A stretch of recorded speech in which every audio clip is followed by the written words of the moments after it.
give you everything I am. You give it back to me and more.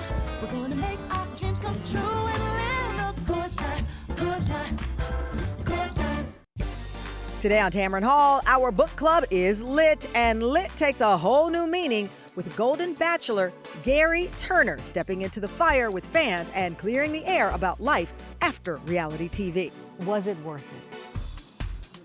And the Queen of Brows to the stars and beyond, mogul Anastasia Soiree is here. Her story of immigrating to the United States with a dream and building a billion-dollar empire. The reason why I wanted to write this story. Plus, award-winning journalist Abby Phillips stops by. Her new book takes us inside the life of Jesse Jackson, the powerful biography she hopes will spark a conversation. Get these stories written down for history and so that we can really understand and remember what really happened. Plus, what life is like away from the camera for Abby and her beautiful daughter. Tamron Hall starts now.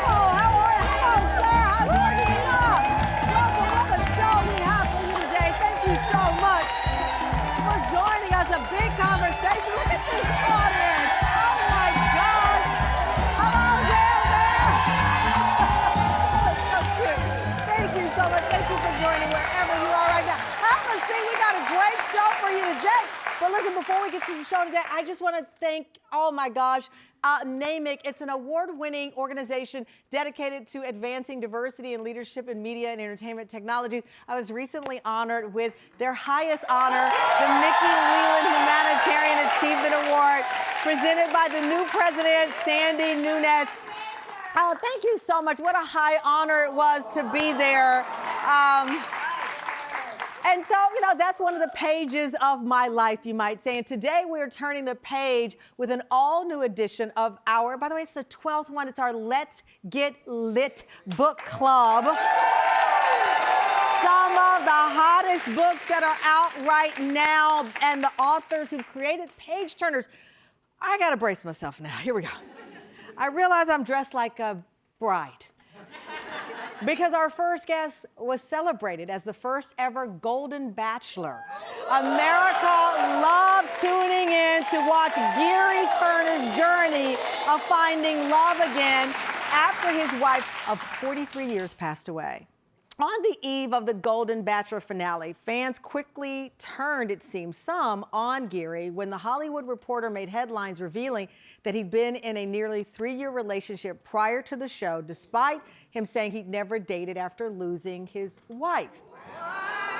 But that was just the beginning. 5 months later, Gerry would find himself back in the news after announcing his 3-month marriage to Golden Bachelor winner Theresa Nist was ending in divorce. There was certainly a lot of drama there. Well, now, and this is the part I love about our Let's Get Lit book club. I used to not be a fan of memoirs because you kind of remember your life in a different way than it really happened sometimes. But I've really grown to appreciate when people can tell their story their way in their words. And so Gerry is addressing all of the things I just mentioned and sharing what it was like for him. His memoir is called Golden Years, What I've Learned from Love, Loss, and Reality Television. Take a listen. The rumors, many of which started with the original Hit Job article, continued to circulate and grow. I was a handyman, had never had a real career. I was broke. I'd been controlling and stingy with the woman I dated after Tony's death. There were just enough facts woven into that article that the misrepresentations had a ring of truth. The effect might have died off for the vast majority of people, but not for me. Ready to set the record straight in a daytime exclusive with the Tam Fam. Please welcome Gerry Turner!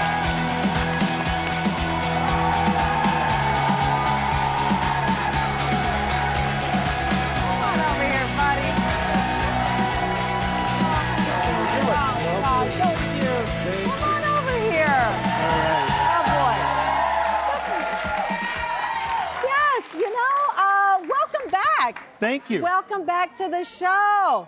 Look at, listen. I'll tell you, you still have plenty of fans, even though the book delves into, you come in hot with this one. A little bit. A little bit? Yeah, a little bit.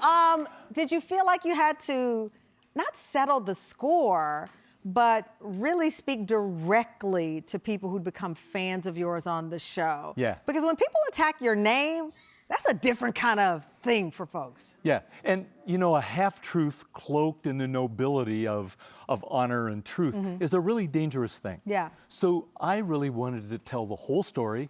I tried to be as unbiased as possible, but it was my words, my beliefs, my experiences. I love that you say you try to be unbiased. I've been very honest. I write books. I've not written my memoir because I think sometimes you remember your life very differently than it is. And sometimes you're more tender on yourself than you should be. But you're not. You go at it. You talk about that Hollywood Reporter article that came out right before the finale that I mentioned to the audience, where you said you'd never dated before since losing your wife, Toni. You write in the book, when I started giving interviews as the Golden Bachelor, I'd say I hadn't dated after Toni. I should have said I didn't date anyone who rose to the level of a forever partner after Toni was gone. Right. So in your mind, you're answering the question honestly. Right. And you were. But the words are a different message. Especially when the media is following you. Right. And I tried to clarify that. I'm not perfect. I've misspoken the accurate message, and I tried to clear it up. You write about Theresa, the winner. You got married in a television special. We were all I certainly was watching. You call it I look at this picture and I see the spirit of the Golden Bachelor, which the premise was, it's never too late to find love, that, there's a second, third act in all of our lives. And so here the two of you represent late in life love. Right. You say you had the worst case of cold feet the night before the wedding. Describe what that felt like for you. Oh, it was butterflies and an anticipated funeral rather than a wedding.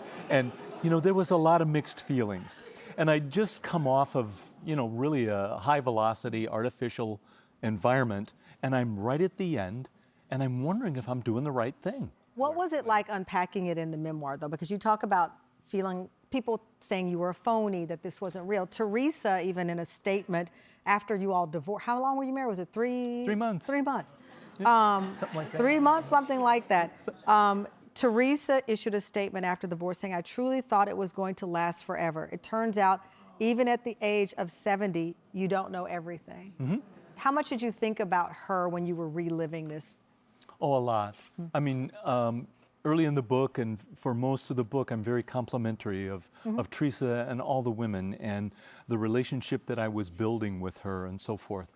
But, here again, the rest of the story is that when she said on the show that she was ready to quit her job and then afterwards that she wanted to continue working, there was a point where I knew deep down inside there was not going to be a compromise that worked. You mentioned in the book you're complimentary of Theresa, but you also believe that in your point of view, she created a narrative that she was the victim. Yeah, I believe that.